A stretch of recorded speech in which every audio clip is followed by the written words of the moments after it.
ASMR video here on the channel. Now today we've got another ramble. The eagle-eyed among you might notice that we're in a bit of a different environment, although looking into the camera now it's literally just a black sofa and a wall, so it's hardly very interesting, but that is because I've moved back home. I moved back home last Saturday for lockdown number 3 or whatever one we're coming out of now. I moved in with my girlfriend for, it was around 5 months by the time I'd moved out. So I had taken all my stuff there, filmed videos there obviously, but now I'm back here and my room will be the setting for videos for the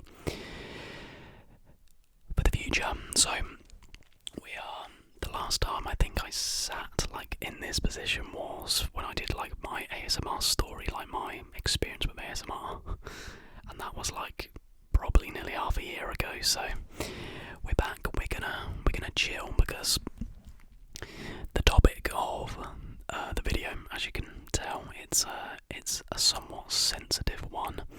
If like me, you are of English nationality, basically. But yeah, unless you've been living under a rock, you will know that England did in fact lose in the Euros final. But yeah, we'll get onto this. So yeah, this is a ramble about the Euros. I figured because it's sensitive, let's just sit down, chill, rather than, do a more formal setup. So in this video, we're just going to ramble about the final and about England as a whole in the tournament.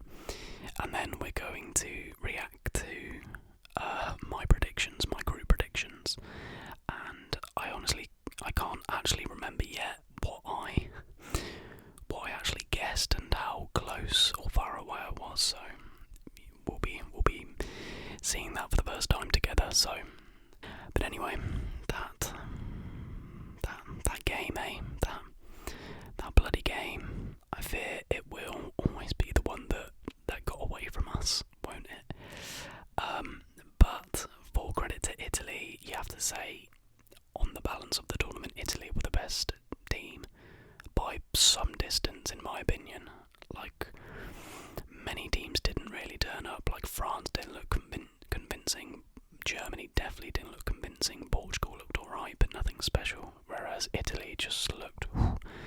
They were different class, in my opinion, and you could see it from game 1. I know they didn't win all their games convincingly. Austria gave them a good game, but Austria are a pretty tough team. But Italy just looked that level better than everyone else in the tournament. So fair play to Italy. Let's talk about the game first. So obviously, 2 minutes in, Luke Shaw opens the scoring, and you're thinking, oh my gosh, dare I say it's coming home. But it wasn't to be, obviously. So the first half, I'd say the first 35 minutes was really good for England, and we really should have gone for that killer blow. And then the second half was abysmal, and really there's only one man to blame for that, and that is obviously Gareth Southgate, but we'll get on to him in a minute. And just watching that second half, you could just tell that an Italy goal was inevitable, no matter sort of how good Pickford was. You knew a goal was coming, a scrappy one to concede, but it was inevitable. And then, evidently, the game going to penalties, and yeah, England doing what England do best and losing. Having said that, though, we did beat Colombia in a penalty shootout pretty recently, didn't we? But yeah, so England losers, Italy winners. Now, you know what, I'm just going to do my little rant about Gareth Southgate now. I really like Gareth Southgate as a person, and he's obviously got a very good relationship with the players, with the squad, but we will never win trophies as long as Gareth Southgate is manager. We just won't. In the Germany game, Southgate got his tactics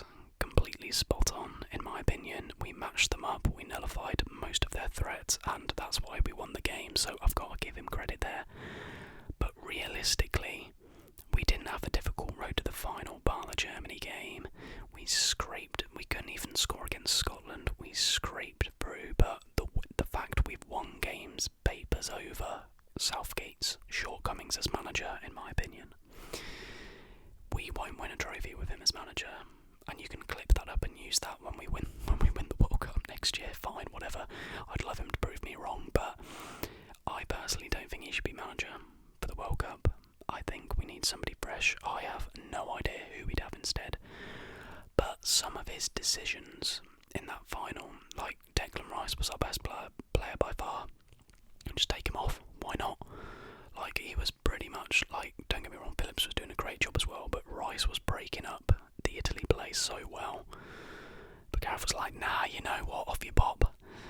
And then, right, for penalties, deliberately subbing on 2 players for the sake of taking penalties is a horrific idea. You've already got 11 players on the pitch who have the ability to kick a ball in from 12 yards. But when you are specifically bringing players on to take one of the most important kicks of their career, those players will know they've brought on to do that, and that massively multiplies the pressure on said player. So I wasn't surprised that Rashford missed. I wasn't surprised that Sancho missed. And poor Bukayo Saka, how a 19-year-old has ended up taking the 5th penalty, his first professional penalty, I do not know. But all I can say is, Saka, you are an absolute legend for having the absolute cojones to step up and take that, because I don't think many 19-year-olds would. But yeah, Gareth is inept as a manager, and I think the FA simply just have a yes man who, they like and whatnot, but with Southgate as manager, England will not win trophies. We need a manager who's going to, unlock our attacking capabilities, someone who can utilise the players we have better, or simply just play attacking football, because watching England is still most of the time so boring. Having said that, like, a lot of England players had brilliant tournaments, but that was the reason we got so far, was the talent in the squad, not Southgate as manager, bar the Germany game, as I said.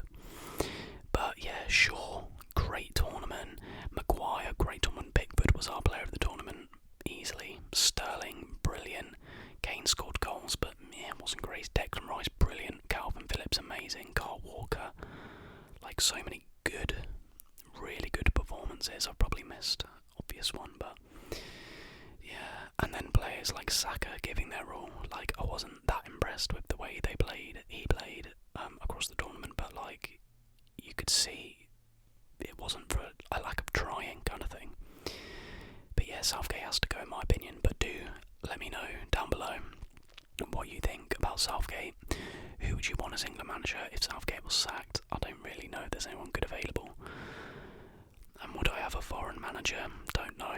It's tricky. They'd have to be world class, in my opinion. But yeah, that's the little Southgate rant over. But yeah, Italy fully deserved to win the Euros 100%. I guess another thing we can talk about the penalty shootout is, evidently and sadly, inevitably, they received just so much hate and so much racial abuse across all of social media, and it's just absolutely disgusting. If you watch a black 19-year-old miss the most important moment of his career so far, and your instant reaction is to tweet monkey emojis, then you are an absolute moron. Like, you're so stupid. And that's the thing, like, all of these people who are doing it are just so uneducated that they can't think of a more clever insult to say. It's lazy and it's disgusting. While I don't want to preach too much about, racism and stuff, but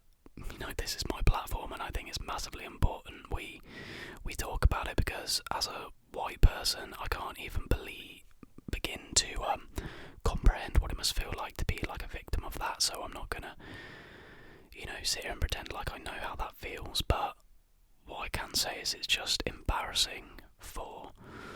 It just makes you embarrassed to be English and to be white, because I saw some disgusting things in response to three young lads, like 19, 21 and 23 at their respective ages, right?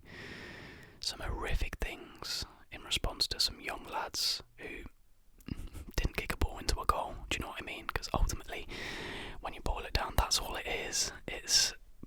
It's absolutely disgusting.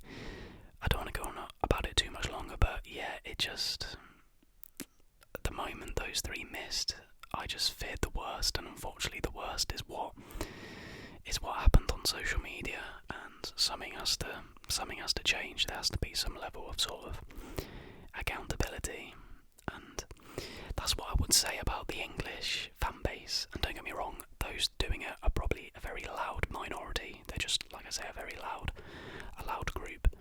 But when England fans are good, they're amazing. Like, some of the best fans create the best atmosphere in the world. But when English fans are bad, they're absolutely horrific, and there aren't many worse, around the world. Yeah, but that was just a sad way to sort of end it, because at the end of the day, as much as I don't think Southgate's a good manager, every single person who played for England gave it their all, and they were absolutely brilliant, a lot of them, and I can't fault their efforts. And let's just hope that we can get over that loss before next year, because 2 years to get over trauma like that is a lot longer than one. So I'm worried we'll just go out in the groups, we'll be in the bin. But yeah, I hope that hasn't been too ranty, but this is a ramble, and like I said, it's my platform, and I think it's important we sort of talk about certain things and stuff. But yeah, let me know your thoughts on the final and everything. Yeah, this really has been an absolute ramble, because honestly couldn't tell you what I've said so far, but we move on. So I think next we should take a look at my predictions and see how I fared, and talk a little bit about how all the teams performed at the Euros. So I've got my predictions up here from my YouTube video, so let's take a look at how we did. So Group A, the order I went with, was Italy, Turkey, Switzerland and Wales. Now, evidently, Turkey did not finish second. Turkey were probably the worst team of the tournament. I didn't, personally, and I know a lot of people say this, I didn't just jump on the bandwagon of Turkey at the underdog. I'd actually watched quite a lot of Turkey's qualifying games, just because it's football. And they looked really tidy, and you look at the squad and the seasons that a lot of their players had, like a couple of them winning the Liga and things like that. I know that doesn't directly translate, and I mean inevitably, I keep saying inevitably, evidently it doesn't, because Turkey dropped an absolute stinker. They got 0 points and finished with a goal difference of -7. That is just awful. But yeah, how it actually finished was Italy top, so I got that right at least, but I feel like that was pretty obvious. Then Wales second and Switzerland third. Yeah, fair play to Wales, and I hope they got really far in the knockouts. But yeah, okay, so 1 out of 4 correct for that, right? Great. Now we move on to Group B. We have, I guessed, Belgium, Denmark, Finland and Russia. And, oh wow, I actually got it spot on. So we're 4 for 4 in Group B. Yeah, Belgium did look okay, but the only issue with Belgium is now that their defence is getting quite old, isn't it? Like,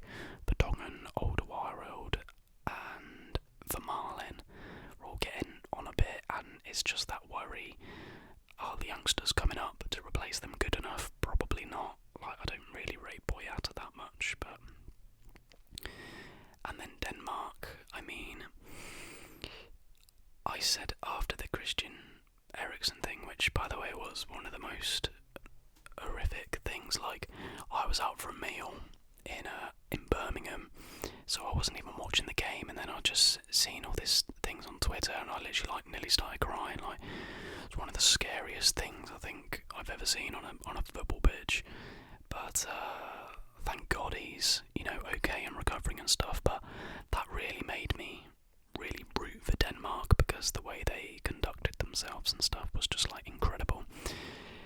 And at the end of the groups, I sort of said to my mum, I was like, if England had to lose in the final, I want it to be against either Denmark or Italy, because I loved watching Italy play the way they play football.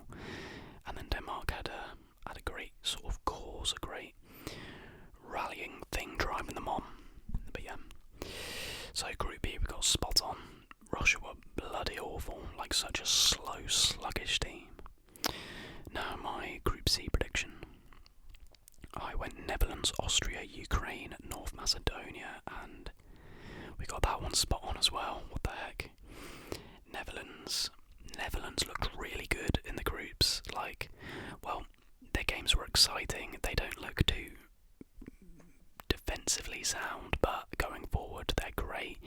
Depay is going to do very well at Barcelona. Well, I hope, but he looked really good. Looks much better than his time at Manchester United. And yeah, and then Austria, Ukraine, both two pretty like powerful teams. And Ukraine, I think, ended up finishing like the fourth best third place team, so they literally scraped through by some miracle. Now Group D, I went for Croatia, England, Czech Republic and Scotland. I can't believe I didn't back England to come top. We did come top. It was relatively close. But, and Croatia came second, so we got them wrong. I did get Scotland rock bottom correct, so yippee. Just got the top two wrong. Yeah, Croatia were really bad. I think they've just got a bit of an ageing team, sadly. Like Modric, still a great player, but he is getting older. Perisic ageing. They don't have many players under the age of like 23, so. And Scotland were just absolutely dreadful. Czech Republic were a bit of a surprise, actually. They well, you say that, but they do have some, like Soucek and Soufal both had amazing seasons for West Ham. And then Schick, I think, ended up being joint top scorer of the tournament, so, you know, they were sort of one of the bigger surprises of the tournament for me. They were pretty decent. Now my Group E prediction. I went Spain top, Sweden second, Poland third and Slovakia fourth. We got this one a little bit wrong. Sweden came top, fair play Sweden, then Spain, then Slovakia, and then Poland finished rock bottom. I'll tell you what, I think it was Poland versus Sweden in the last game of that group, and that was a really good game. That was so good. And then my Group F predictions, I went France, Portugal, Germany, Hungary, and it was pretty much right. Just got Germany and Portugal the wrong way around. So, and obviously we're not going to go through what I guessed for each of the round of 16 and whatever, but I did anticipate France to win the tournament, and they did not. They were eliminated by Switzerland in a very exciting game, and obviously got knocked out on penalties. Shout out to Jan Sommer, because he was one of my players at the tournament. This really was a tournament for the goalies, I think, because I think arguably the three of the best players in this Euros were Sommer, Pickford and Donnarumma, and Donnarumma did end up winning player of the tournament, and it's very difficult to argue against that, and I think PSG have a very good player on their hands. But yeah, that I think all in all it was a really good Euros. Like, there were a lot of really good games in my opinion, and you know, certain teams get in further than stuff. And yeah, obviously England didn't win, but I'm a bit over it now. I was meant to film this video yesterday, and I just felt so depressed. I just felt numb. I think numb is like the right word. I had to work, and I was just like, I don't want to be doing this. But what can you do? C'est la vie. Life goes on, and yeah, I think that is gonna wrap it up for this video. I think this video might be an absolute mess. Or it might not. Well, we'll see how it turns out. I'll probably be putting it out regardless. So, if by some miracle you have been able to relax and start to drift off to sleep, then if